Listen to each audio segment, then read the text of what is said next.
Magandang araw mga bata! Ang tatalakayin natin ngayon sa GMRC3 Quarter 4 Week 3 Day 3 ay tungkol sa kahalagahan ng pagtupad sa tungkulin sa barangay. Before we begin, please don't forget to like, share, and subscribe. Thank you! Narito ang mga pamantayan sa ating aralin ngayon. A. Pamantayang pangnilalaman. B. Pamantayan sa pagganap. C. Mga kasanayang pangpagkatuto. At D. Mga layunin.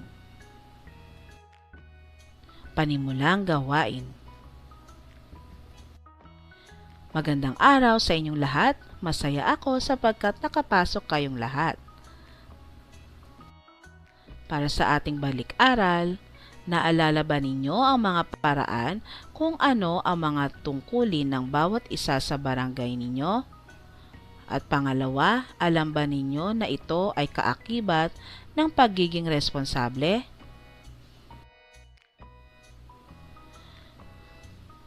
Para sa mga bata, ang tungkulin at responsibilidad ay ang ating tungkulin sa barangay, hikayatin silang mag-isip ng mga konkretong halimbawa tulad ng pagtatapon ng basura sa tamang lugar o pagsunod sa mga babala sa kalsada. Ang kahulugan ng pagiging responsable. Alam ba ninyo na ang paggawa sa mga tungkuling ito ay tinatawag na pagiging responsable? Ibig sabihin, kapag ginagawa natin ang ating bahagi, nakatutulong tayo para maging maayos at ligtas ang ating komunidad. Ang pagiging responsable ay isang katangian ng isang mabuting batang Pilipino. Para sa ating pagganyak, ang mga gampanin o roles ng mga miyembro ng ating barangay. Para sa ating barangay captain, siya ang pinuno na nagpapanatili ng kapayapaan at nagpapatupad ng batas. Ang mga tindero at tindera, sila ang nagbebenta ng pagkain gamit sa ating suking sari-sari store at iba pa. Nurse, nag-aalaga sa mga may sakit at tumutulong sa health center. Ang mga pulis naman, nagbabantay sa kaligtasan at humuhuli sa mga gumagawa ng masama. Ang guro naman nagtuturo sa mga bata sa paaralan para matutok silang bumasa at sumulat. Kayo, may naisip pa ba kayong mga miyembro ng barangay? Ano-ano ang kanilang gampanin?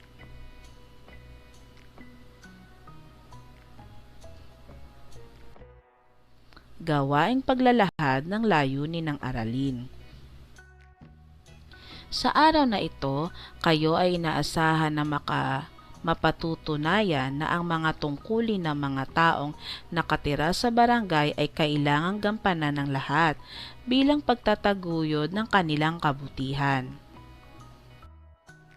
Gawaing pag-unawa sa mga susing salita. Isusulat ang inyong sagot sa jumbled word na ipakikita sa pisara. Ito ang mga jumbled words. Number 1, number 2, number 3, number 4, at number 5. Bibigyan ko kayo ng 10 segundo upang sagutin ang mga sumusunod.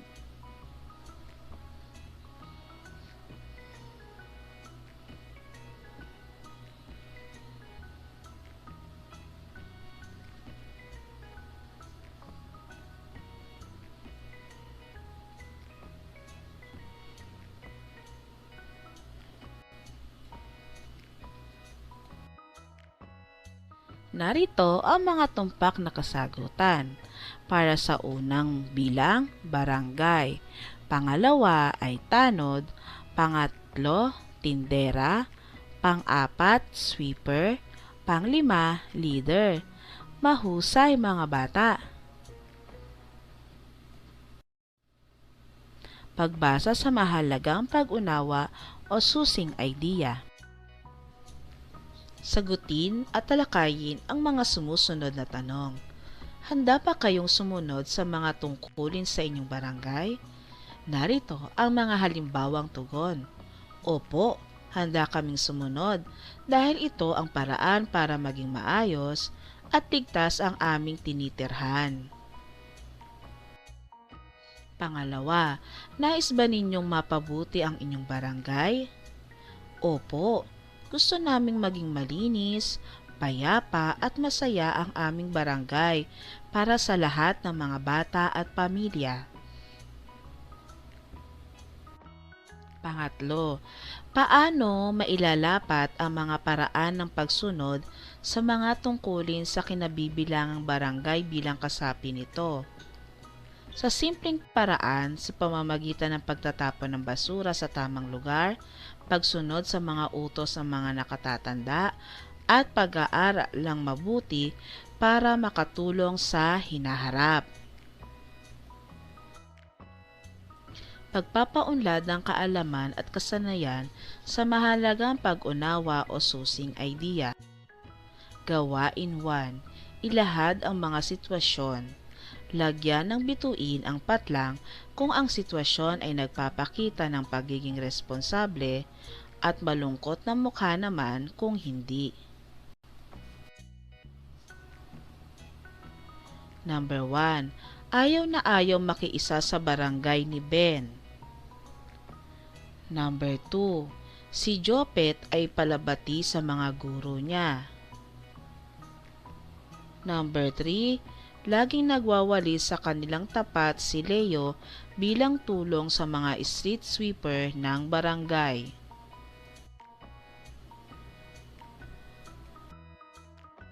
Narito ang mga tumpak na sagot. Number 1, malungkot na muka. Number 2, star. Number 3, star. Pagpapalalim ng kaalaman. Gawain 2. Basahin at pag-isipang mabuti ang bawat sitwasyon. Isulat sa inyong kwaderno ang tama o mali. Tama kung wasto ang ipinapahayag ng pangungusap, mali naman kung hindi wasto. Number 1. Kinakaibigan ni Arthur ang kanilang bagong kapitbahay na kalilipat lamang. Tama o mali? Number 2. Inaabutan ng kaunting tulong ni Isa ang basurero kapag kumukuha sila ng basura sa kanilang bahay. Tama o mali? Number 3. Lalong nagkakalat si Vinta kapag nakikita niyang nagwawalis ang mga street sweeper. Tama o mali? Narito ang mga tumpak na kasagutan. Para sa number 1, tama. Sa number 2, tama. Sa number 3, mali. Paglalapat at paglalahat. Mahalaga na ang bawat kasapi ng barangay ay parang mga bahagi ng isang katawan. Sapagkat kung ang lahat ay gagawa ng kanilang tungkulin, magiging maayos, payapa at ligtas ang takbo ng ating komunidad. Ang pagsunod ay nagbubunga ng kalinisan, katahimikan, at kaunlaran. Pagtataya ng natutuhan. Isulat ang check sa tabi ng numero kung ang pahayag ay nagpapakita ng pagiging responsable, X naman kung hindi. Number 1. Si Urduha ay magalang sa mga manggagawa. Number 2. Si Jepoy ay pangarap maging tagapagtanggol ng kanilang barangay bilang pulis. Number 3. Si Hilda ay hinahangaan ang kanyang guro at gustong maging kagaya nito. Narito ang mga tumpak na kasagutan. Number 1, check. Number 2, check. Number 3, check. Mahusay mga bata, natapos ninyo ang atin aralin sa GMRC. Hanggang sa muli,